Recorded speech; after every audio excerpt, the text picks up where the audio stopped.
الحمد لله رب العالمين والعاقبة للمتقين والصلاة والسلام على رسوله محمد وعلى آله وأصحابه أجمعين وعلى من تبعهم بإحسان إلى يوم الدين. أما بعد فأعوذ بالله من الشيطان الرجيم. بسم الله الرحمن الرحيم. يا أيها الذين آمنوا اتقوا الله وقولوا قولا سديدا. وقال رسول الله صلى الله عليه وسلم من صمت نجا. صدق الله العظيم وصدق رسوله النبي الكريم. بزرگان محترم اور میرے عزیز دوستوں اور بھائیوں، اللہ تبارک و تعالی نے انسان کو بے پناہ صلاحیتوں سے نوازا ہے. انہی صلاحیتوں کو بروئے کار لا کر انسان ترقی کے زینے چڑھتا چلا جا رہا ہے. اللہ نے ایک طرف انسان کو صلاحیت دی ہے تو دوسری طرف اس صلاحیت کے استعمال کا طریقہ کار بھی بتا رکھا ہے. ایسا نہیں ہے کہ اللہ نے انسان کو قوتیں دے کر اپنی مرضی پر چھوڑ دیا ہے کہ اپنے منمانے طریقے سے اس قوت کو استعمال کرو، بلکہ جس رب نے قوت دی ہے، طاقت دی ہے، مختلف توانائیاں انسان کو دی ہیں، اس رب نے ہر قوت کو استعمال کرنے کا طریقہ کار بھی بتا رکھا ہے. کچھ قوتیں انسان کو ایسی دی گئی ہیں جو دیگر حیوانات میں نہیں ہیں، جن میں انسان ممتاز ہے. ان قوتوں میں سے ایک قوت نطق ہے، قوت گویائی ہے. انسان کو حیوان ناطق کہا جاتا ہے کہ یہ ایسا حیوان ہے جو بولنے والا ہے. اللہ تبارک و تعالی نے اس کو یہ صلاحیت دی ہے کہ یہ اپنا معافی ضمیر دوسرے کو سمجھا سکتا ہے، دوسرے کو قائل کر سکتا ہے، دوسرے کے سامنے اپنے اندر کی باتیں بیان کر سکتا ہے. یہ صلاحیت اللہ نے مخلوقات میں سے انسان کو تفویض فرمائی ہے. اب قوت گویائی عطا کی ہے تو قوت گویائی کے استعمال کا طریقہ کار بھی اللہ نے بتا رکھا ہے. اپنی مرضی سے زبان کو استعمال کرنے کی اجازت نہیں ہے. زبان کے بارے میں کہا جاتا ہے کہ جرمہ صغیر و جرمہ کبیر، کہ زبان کا جرم یعنی اس کی جو جسامت ہے، سائز ہے، وہ تو بہت چھوٹا ہے، لیکن اس کے جو جرائم ہیں وہ بہت بڑھ جاتے ہیں. اسی زبان کے استعمال سے انسان بسا اوقات دین سے نکل جاتا ہے، ایمان کھو بیٹھتا ہے، اپنی دنیا بھی تباہ کر بیٹھتا ہے اور آخرت بھی تباہ کر بیٹھتا ہے. تو قوت گویائی اللہ نے دی ہے تو اس قوت کو استعمال کرنے کا طریقہ بھی بتا رکھا ہے. قرآن کریم میں جگہ جگہ اللہ تبارک و تعالی نے گفتگو کے آداب بتائے ہیں. سب سے پہلا ادب یہ ہے کہ جب بات کرنی ہو تو سچی بات کرو. جھوٹی بات، خلاف حقیقت بات کرنے سے اللہ تبارک و تعالی نے انسان کو روک رکھا ہے.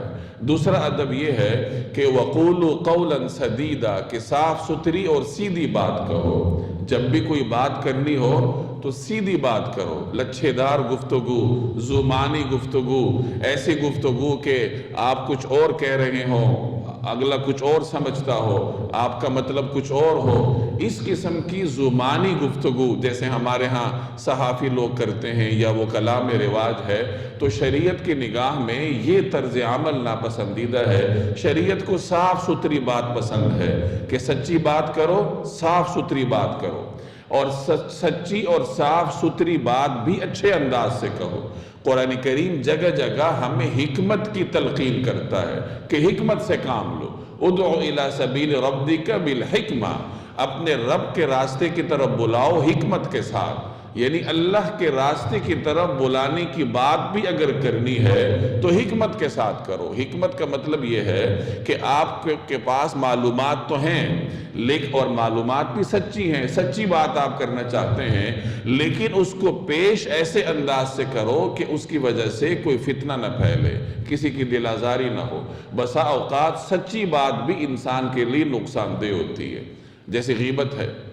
اب غیبت میں غیبت کرنے والا سچی بات کرتا ہے. غیبت کہتی ہی اس کو ہے کہ کسی کے اندر موجود عیب کو دوسری جگہ بیان کرنا. اب غیبت کرنے والا جو غیبت کر رہا ہے وہ تو سچ بول رہا ہے، وہ کہتا ہے کہ فلاں جھوٹا ہے، فلاں جو ہے وہ اس کے اندر یہ عیب ہے. اپنی اس بات میں وہ سچا ہے کیونکہ وہ عیب اس کے اندر ہے، لیکن وہ حکمت سے خالی ہے، قول سدید وہ نہیں کہہ رہا، یعنی سچی بات کو پیش کرنے کا جو طریقہ کار ہمیں شریعت تلقین کرتی ہے اس طریقہ کار کی اطاعت وہ نہیں کر رہا۔ تو بہت ساری سچائی ایسی ہوتی ہے کہ اس کی وجہ سے بسا اوقات فتنہ پھیلنے کا امکان ہوتا ہے۔ تو سچی بات کرو، اچھے طریقے سے پیش کرو، اور بات کرنی ہو تو سیدھی بات کرو۔ تیسرا اصول قرآن کریم ہمیں یہ بتاتا ہے کہ جب بھی بات کرنی ہو نرم طریقے سے کرو، لہجہ دھیما رکھو، وَاقْصِدْ فِي مَشِيكَ وَاغْضُضْ مِنْ صَوْتِكَ، کہ اپنی چال میں میانہ روی اختیار کرو، بہت زیادہ تیز نہ چلو، بہت زیادہ آہستہ نہ چلو، میانہ روی اختیار کرو، وَاغْضُضْ مِنْ صَوْتِكَ، اور اپنی آواز کو پست رکھو، اپنے لہجے کو دھیما رکھو۔ إِنَّ أَنْكَرَ الْأَصْوَاتِ لَصَوْتُ الْحَمِيرِ، آوازوں میں سب سے بدترین آواز گدھے کی آواز ہے۔ گدھے کی آواز کو بدترین کیوں کہا؟ کیونکہ وہ بلند ہوتی ہے۔ تو بلند آواز قرآن کریم کے نگاہ میں ناپسندیدہ ہے۔ دھیمے لہجے میں گفتگو کرنا یہ قرآن کریم کی تلقین ہے۔ اس آیت میں دو چیزوں کی تلقین کی گئی، ایک تو یہ کہ چال میں میانہ روی اختیار کرو، اور دوسرے نمبر پر اپنے لہجے میں دھیما پن لاؤ۔ یہ دونوں ایسی چیزیں ہیں کہ جو انسان کے اندر کی عکاس ہوتی ہیں۔ آدمی کی جو چال ہے وہ بھی اس کے اندر کی عکاس ہے، اس کے باطن کو ظاہر کرتی ہے۔ کوئی آدمی بہت تیز چلتا ہے تو وہ اس کے عجلت پر دلالت کرتا ہے۔ ایک آدمی اتراتا ہوا جا رہا ہے تو وہ اس کے باطن میں موجود تکبر کی نشاندہی کرتا ہے۔ ایک آدمی معتدل انداز سے تواضع کے ساتھ جا رہا ہے تو وہ اس کے باطن میں موجود عاجزی کی نشاندہی کر رہا ہوتا ہے۔ تو انسان کی چال اس کے اندر کی عکاس ہوتی ہے۔ اسی طریقے سے انسان کی گفتگو وہ بھی اس کے اندر کی عکاس ہوتی ہے۔ جیسے انسان کا باطن ہوتا ہے، جیسے اللہ نے اس کے اندر صلاحیت رکھی ہوتی ہے، اسی کے مطابق وہ بولتا ہے، اسی کے مطابق وہ گفتگو کرتا ہے۔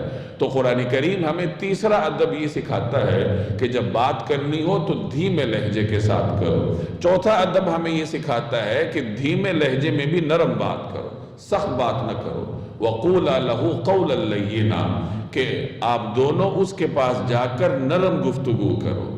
یہ حکم دو جلیل القدر پیغمبروں کو دیا جا رہا ہے، حضرت موسیٰ علیہ السلام اور حضرت ہارون علیہ السلام کو جب اللہ تبارک و تعالیٰ نے فرعون کے پاس بھیجا۔ فرعون جو اس وقت روئے زمین پر اللہ کا سب سے بڑا باغی تھا، جو لوگوں سے کہا کرتا تھا کہ میں تمہارا رب ہوں، اور رب بھی کون سا رب؟ انا ربکم الاعلی، میں تمہارا اعلیٰ ترین رب ہوں، یعنی پروردگاری میرے اوپر ختم ہے، ربوبیت میرے اوپر ختم ہے، میں تمہارا سب سے بڑا رب ہوں۔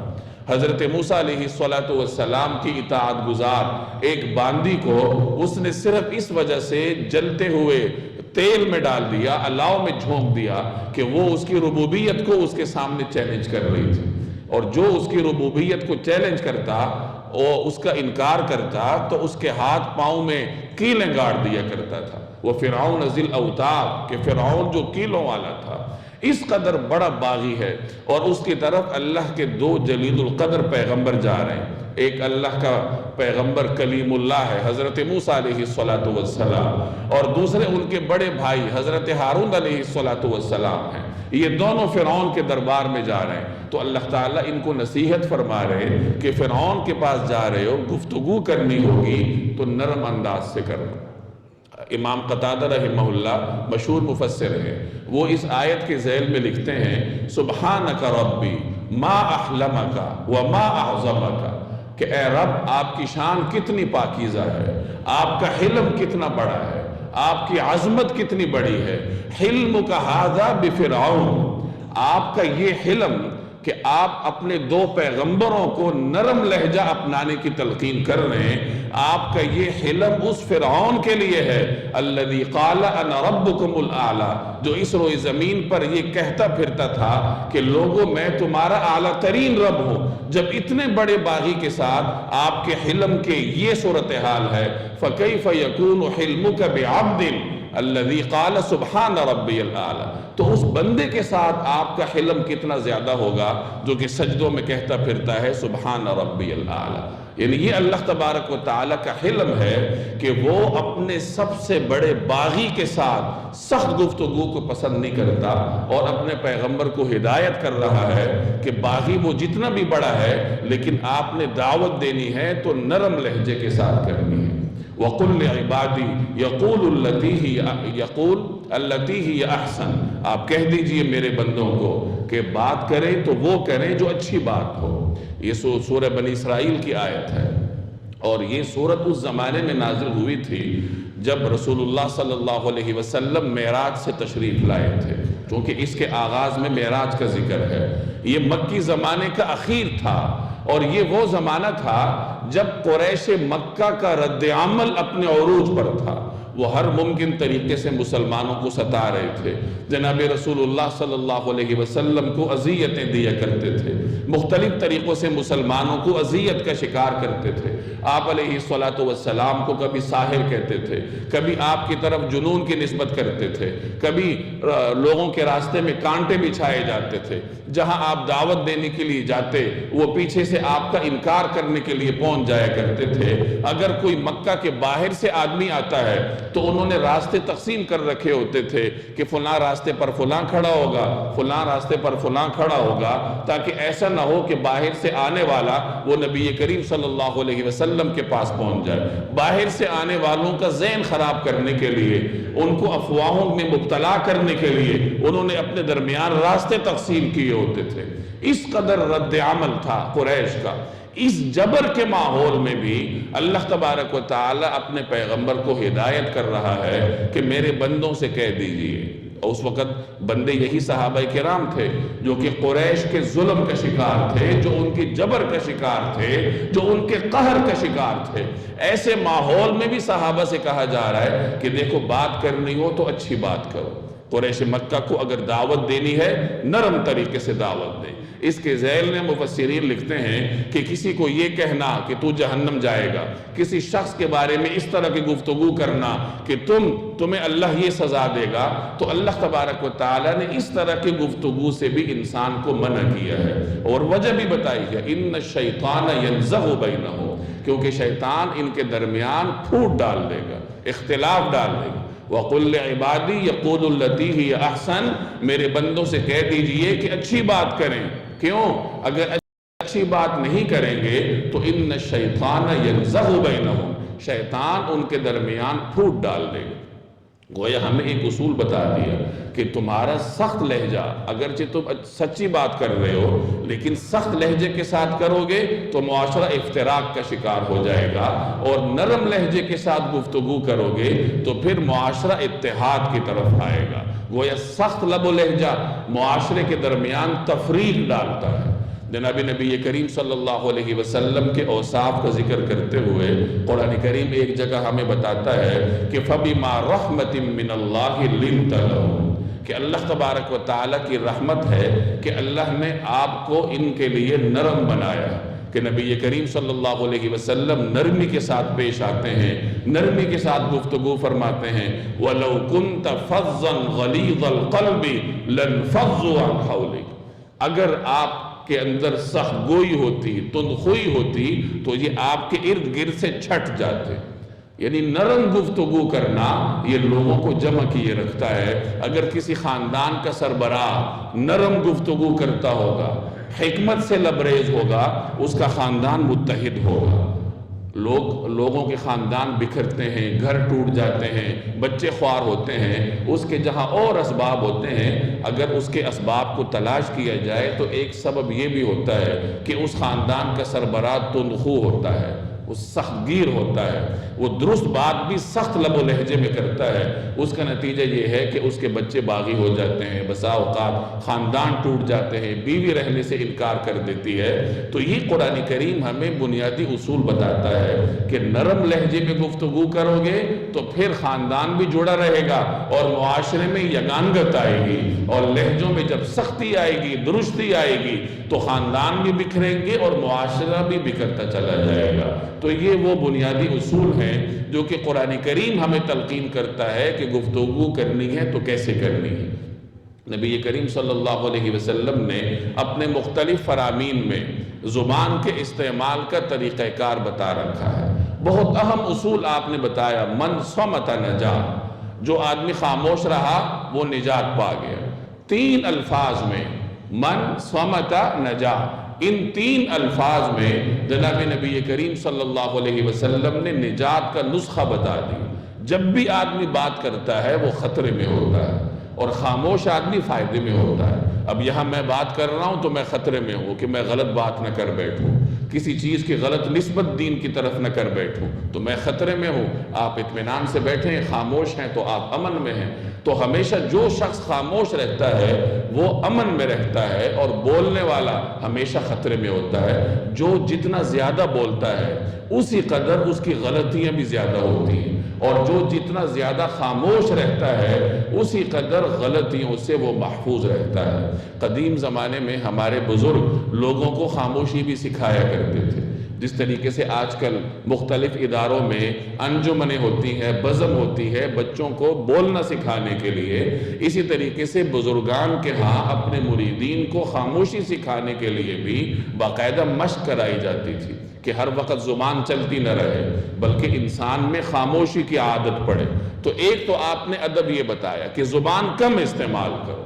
ایک روایت میں آپ نے فرمایا کہ جو آدمی مجھے 2 چیزوں کی ضمانت دے دے میں اسے جنت کی ضمانت دوں گا، 1-2 جبڑوں کے درمیان اور 1-2 رانوں کے درمیان۔ یعنی جو آدمی شرمگاہ کی ضمانت دے دے اور جو آدمی زبان کی ضمانت دے دے کہ میں ان کو درست استعمال کروں گا، تو رسول اللہ صلی اللہ علیہ وسلم فرماتے ہیں کہ میں اسے جنت کی ضمانت دیتا ہوں۔ ایک جگہ آپ کے ارشاد کا مفہوم ہے کہ انسان کا ایمان اس وقت تک درست نہیں ہو سکتا جب تک اس کا دل درست نہ ہو، اور دل اس وقت تک درست نہیں ہو سکتا جب تک اس انسان کی زبان درست نہ ہو۔ گویا زبان کا اثر دل پر پڑتا ہے اور دل کا اثر ایمان پر پڑتا ہے۔ زبان کا درست استعمال آپ کے دل کو درست راستے پر ڈالے گا، اور جب دل درست ہوگا تو ایمان بھی درست ہو جائے گا، اور زبان کا غلط استعمال یہ دل میں سیاہی بڑھانے کا سبب بنتا ہے، اور جب دل سیاہ ہو جاتا ہے تو پھر اس آدمی کا ایمان بھی اسے فائدہ نہیں دیتا۔ اسی لیے آپ علیہ السلام نے فرمایا کہ انسان کا ایمان اس وقت تک درست نہیں ہو سکتا جب تک اس کا دل درست نہ ہو، اور دل درست کیسے ہوگا؟ جب اس انسان کی زبان درست ہو جائے گی۔ امام ابن القیم رحمہ اللہ فرماتے ہیں کہ قیامت والے دن ایسا بھی ہوگا کہ ایک آدمی نیکیوں کے انبار لے کر آئے گا، لیکن زبان کا غلط استعمال اس کو اس انبار سے محروم کر دے گا۔ ایک طرف اس نے نمازیں پڑھی ہوں گی، نوافل پڑھے ہوں گے، لوگوں کو صدقہ خیرات دیا ہوگا، ذکر اذکار کیے ہوں گے، یہ بہت ساری نیکیاں اس نے کی ہوں گی۔ دوسری طرف اس نے اپنی زبان کا غلط استعمال کیا ہوگا، کسی کی غیبت کی ہوگی، کسی کی چغلی کی ہوگی، کسی کو گالی دی ہوگی، کسی کی دل آزاری کی ہوگی۔ تو زبان کا غلط استعمال اس شخص کو اس نیکیوں کے انبار سے محروم کر دے گا، نتیجتاً اس کو جہنم میں جانا پڑ جائے گا۔ تو یہ زبان کے استعمال کے وہ بنیادی آداب ہے جو ہمیں قرآن کریم میں اور جناب رسول اللہ صلی اللہ علیہ وسلم کی احادیث میں ملتے ہیں۔ رسول اللہ صلی اللہ علیہ وسلم کا اپنا طرز عمل زبان کے بارے میں یہ تھا کہ آپ علیہ السلام دھیمے انداز سے گفتگو فرماتے تھے، نرم لہجے میں دھیمے انداز سے ٹھہر ٹھہر کر گفتگو فرماتے تھے۔ حضرت عائشہ رضی اللہ تعالی عنہ فرماتی ہیں کہ نبی کریم صلی اللہ علیہ وسلم کی گفتگو میں اس طرح تیزی نہیں تھی جس طرح تم لوگوں کی گفتگو میں تیزی ہوتی۔ جیسے انسان تیز تیز بولتا ہے، آپ علیہ السلام کا اسوہ حسنہ یہ نہیں تھا، بلکہ آپ علیہ السلام ٹھہر ٹھہر کر گفتگو فرماتے تھے، اس طریقے سے کہ اگر سننے والا آپ علیہ السلام کے الفاظ کو گننا بھی چاہتا تو وہ گن سکتا تھا۔ اس قدر ٹھہر ٹھہر کر آپ علیہ السلام صحابہ کرام کے ساتھ گفتگو فرماتے تھے۔ بسا اوقات ایک بات کئی مرتبہ دہرایا کرتے تھے۔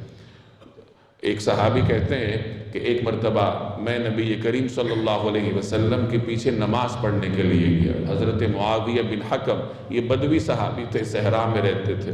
چونکہ یہ صحرائی تھے، بدوی تھے، تو یہ شہری آداب سے اور شان رسالت، دربار رسالت کے آداب سے اتنے واقف نہیں ہوتے تھے، تو بسا اوقات انجانے میں ان سے ایسی چیزوں کا ارتکاب ہو جاتا تھا جو دربار رسالت کے منافی ہوتی تھی۔ تو یہ نماز کے لیے آئے، نماز کے دوران ان کو چھینک آ گئی، تو انہوں نے الحمدللہ کہا۔ صحابہ کرام نے ان کو روکنا شروع کیا، کسی نے ہاتھ پہ ہاتھ مارا، کسی نے ان کو گھورنا شروع کیا، تو انہوں نے پھر ان کو جواب دے دیے نماز میں کہ تمہاری مائیں تمہیں گم کرے، کیوں مجھے گھور رہے ہو؟ چونکہ انہیں آداب کا علم نہیں تھا۔ اب جب نماز ختم ہو گئی تو نبی کریم صلی اللہ علیہ وسلم نے ان کو بلایا اور سمجھایا نرم انداز سے۔ چنانچہ وہ آپ علیہ السلام کے اس سمجھانے سے اتنے متاثر ہوئے کہ انہوں نے اس کو اس طریقے سے بیان کیا کہ میرے ماں باپ آپ پر قربان، آپ جیسا استاد نہ میں نے آپ سے پہلے دیکھا نہ آپ کے بعد دیکھوں گا، نہ تو آپ نے مجھے برا بھلا کہا نہ آپ نے مجھے ڈانٹا، بلکہ محبت کے ساتھ مجھے یہ سمجھایا کہ دیکھو یہ جو نماز ہے اس کے کچھ مخصوص آداب ہیں جو عام طور پر گفتگو ہوتی ہے وہ نماز میں نہیں ہوتی۔ نرم طریقے سے آپ نے سمجھایا تو اس صحابی کو وہ نصیحت یاد بھی رہی اور وہ بعد میں آپ کے سمجھانے کے اس اسلوب کو یاد بھی کیا کرتا تھا۔ تو اس سے ہمیں معلوم ہوا کہ جب سچی بات بھی کرنی ہو، نصیحت بھی کرنی ہو تو اچھے انداز سے اس کو پیش کیا جائے۔ یہی جناب رسول اللہ صلی اللہ علیہ وسلم کا اسوہ حسنہ ہے۔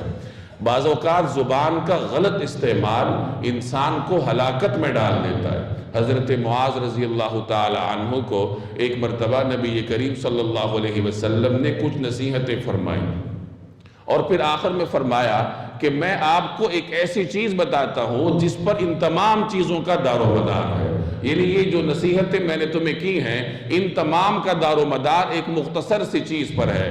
تو پوچھا گیا وہ کیا ہے؟ تو آپ نے فرمایا اپنی زبان کو روک کر رکھو، زبان کو روک کر رکھو گے تو یہ تمام تر نصیحتیں تمہیں فائدہ دے گی۔ تو حضرت معاذ نے پوچھا کہ یا رسول اللہ کیا زبان بھی انسان کو نقصان دیتی ہے؟ تو آپ علیہ السلام نے فرمایا کہ ارے بھائی یہ زبان ہی تو ہے کہ جو انسان کو اوندھے منہ جہنم میں جا کر گرا دیتی۔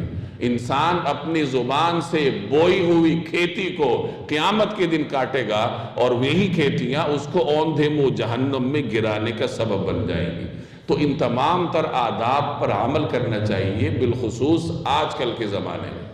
فتنوں کے زمانوں کے بارے میں نبی کریم صلی اللہ علیہ وسلم نے بہت ساری نصیحتیں فرمائی ہیں۔ ایک روایت میں آپ نے فرمایا کہ فتنوں کے زمانے میں بیٹھا ہوا آدمی چلنے والے سے بہتر ہوگا، چلنے والا آدمی دوڑنے والے آدمی سے بہتر ہوگا۔ اسی طریقے سے ایک روایت میں فرمایا کہ ایسے زمانے میں تمہارا گھر تمہیں کافی ہو، یعنی اپنے گھر میں رہو بنسبت باہر جانے کے۔ انہی نصیحتوں میں سے ایک نصیحت آپ نے یہ بھی فرمائی ہے کہ فتنوں کے زمانے میں اپنی زبان کی حفاظت کرو، کیونکہ بسا اوقات زبان وہی کام کرتی ہے جو تیز دھار تلوار کیا کرتی ہے، کہ انسان زبان سے وہ کام کر بیٹھتا ہے جو بسا اوقات تلوار سے بھی نہیں کیے جاتے۔ عربی کا مشہور مقولہ ہے جس کا مفہوم ہے کہ تلوار کے زخم تو بھر جایا کرتے ہیں، زبان کے زخم نہیں بھرا کرتے۔ تو ان تمام گزارشات کا خلاصہ یہ ہے کہ انسان زبان کا استعمال کرے، اچھے طریقے سے کرے۔ اگر کسی کے ساتھ آپ کا اختلاف ہے اس اختلاف کا اظہار کریں، شائستگی کے ساتھ کریں، چاہے وہ آپ زبان سے کریں یا لکھ کر کریں، دونوں صورتوں میں شائستگی کے ساتھ کریں۔ اگر اللہ تبارک و تعالی نے فرعون جیسے باغی کے ساتھ حضرت موسیٰ علیہ السلام جیسے پیغمبر کو سخت گفتگو کی اجازت نہیں دی تو پھر آپ اپنے سیاسی مخالف کے ساتھ سخت گفتگو کیسے کرتے ہیں؟ آپ اس کے لیے طنز کے جملے کیسے استعمال کرتے ہیں؟ کیا قیامت کے دن ہم اس طنز و تشنیع کو ثابت کر سکیں گے؟ تو میں نے اس لیے گزارشات عرض کی ہیں کہ آج کل ہمارا سیاسی درجہ حرارت اپنے عروج پر ہے، ہر آدمی سیاسی تجزیہ نگار ہے، تو تجزیے ضرور کریں لیکن شائستگی کے ساتھ کریں، دلائل کے ساتھ کریں، حکمت کے ساتھ کریں۔ آپ اگر سچی بات بھی کریں تو حکمت کے ساتھ پیش کریں۔ اللہ تبارک و تعالی عمل کرنے کی توفیق عطا فرمائے۔ وما علینا الا البلاغ.